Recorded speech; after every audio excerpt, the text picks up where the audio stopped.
पीले दांत वाली बहू। रंजना कभी ब्रश नहीं करती थी। उसे कितनी बार उसके माँ बाप ने डांटा, लेकिन उसका कोई असर उस पर होता ही नहीं था, जिस कारण से उसके दांत पीले पीले हो जाते हैं। शादी के बाद अरे बहू, वैसे तो तुझ में कोई कमी नहीं है, पर तेरे दांत इतने पीले कैसे हैं बेटा? कैसे मतलब? कोई सर्जरी थोड़ी ना कराइए। वो तो क्या नाम, मैं ब्रश नहीं करती थी तो पीले हो गए। अब क्या करूं? आप कहें तो लाल करवा लूं या फिर काले?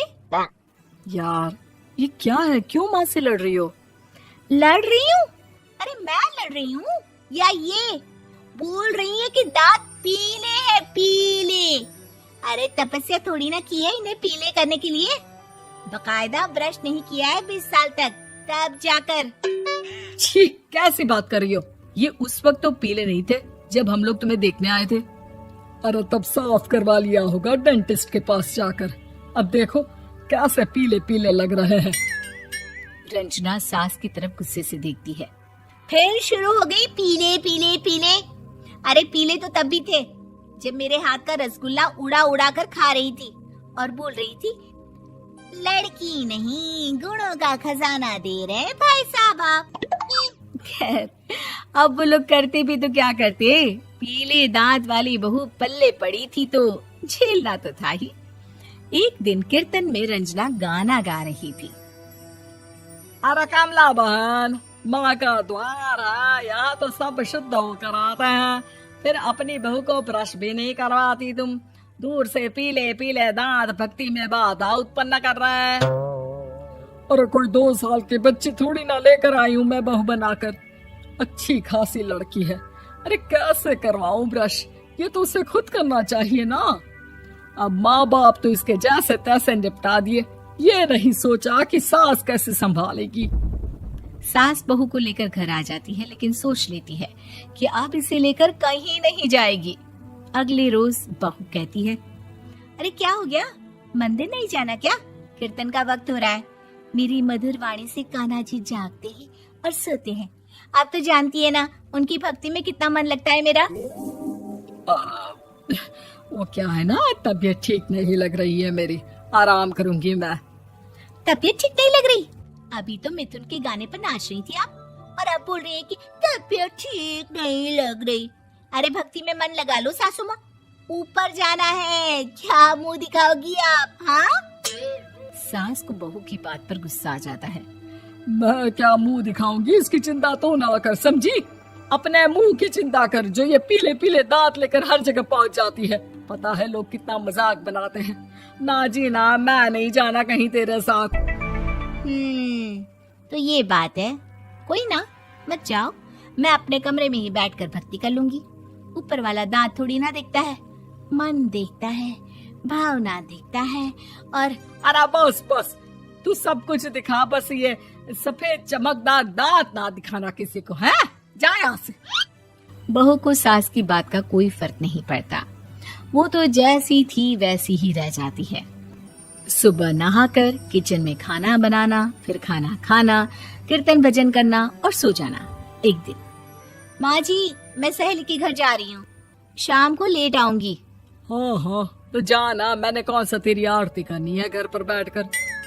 रंजना सहेली के घर जाती है, जहाँ वो पार्टी में जाने की तैयारी कर रही होती है। अरे शिखा, कहाँ जाने की तैयारी कर रही है? मैं गलत वक्त पर आ गई क्या? अरे नहीं यार, उल्टा सही वक्त पर आई है। मैंने ये साड़ी और ज्वेलरी निकाली है यार, शाम को इनके ऑफिस की एक पार्टी में जाना है। बताना कैसा लग रहा है ये सब?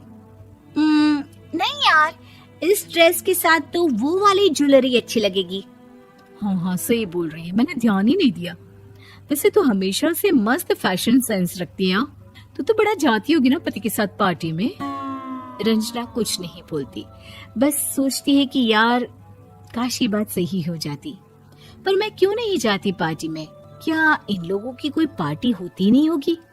रंजना घर आती है और रात में पति से सवाल करती है, एक बात बताइए, आप मुझे किसी पार्टी में क्यों नहीं ले जाते? क्या आपकी यहाँ ऑफिस में पार्टी नहीं होती? पति बेचारा क्या कहता कि दांत पीले हैं तुम्हारे इसलिए। अरे कोई पार्टी होती नहीं हम लोगों के ऑफिस में, तो कहाँ से लेकर जाऊं? और मार्केट, मॉल, कहीं वीकेंड घूमना, कहीं तो। अरे यार, सारे हफ्ते में एक छुट्टी मिलती है, तो सोचता हूँ कि आराम ही कर लूं। क्यों? रंजना मन मार के रह जाती है। पहले कभी सास के साथ मंदिर जाया करती थी, लेकिन वो भी सास ने ले जाना बंद कर दिया।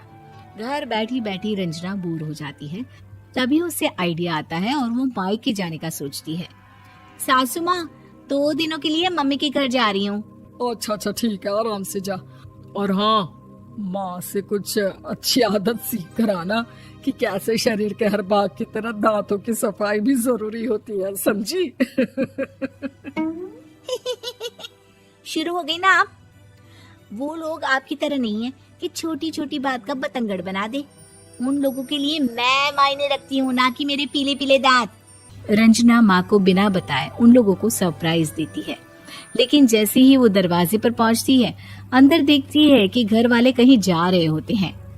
अब माँ, काश रंजना दीदी के दांतों वाली प्रॉब्लम नहीं होती, तो वो भी हम लोगों के साथ चलती ना बुआ जी की बेटी की शादी में। हाँ बेटा, लेकिन अब उसे कौन समझाए कि उसको उसके पीले दांत नहीं दिखते, लेकिन उसके आसपास के लोगों को कितना एम्बैरेसिंग फील कराते हैं। मुझे तो कितनी बार उसके स्कूल की टीचर ने शिकायत की कि उसके साथ कोई लड़की बैठना भी नहीं चाहती, और ना ही कॉलेज में कोई उससे बात करना चाहता था। लेकिन पता नहीं क्यों उसे ये बात समझ में ही नहीं आती। कोई कमी नहीं है उस लड़की में, बस यही कि दांत पीले हैं। वो तो भला हो जीजा जी और उनकी माँ का, जो दीदी को जैसी है वैसे ही रखा हुआ है। रंजना को अपने घर वालों की बात सुनकर बहुत दुख होता है। वो सोचती है कि वो क्या करे, लेकिन फिर वो सीधा डेंटिस्ट के पास जाती है, अपने दांत चमकाती है और कसम खाती है कि वो रोज ब्रश करेगी। अरे क्या हो गया? तुम तो 2 दिनों के लिए गई थी ना, पर कोई ना, अच्छा है, चलो आ गई तो। रंजना सास के सामने आकर खड़ी हो जाती है और पूरी स्माइल करती है, उसके चमकदार दांतों को दिखाती हुई। हैं? चले मंदिर? माँ, मुझे माफ कर दीजिए, मैंने आप लोगों को बहुत एम्बैरेसिंग फील करवाया। मैं आज से रोज ब्रश करूंगी।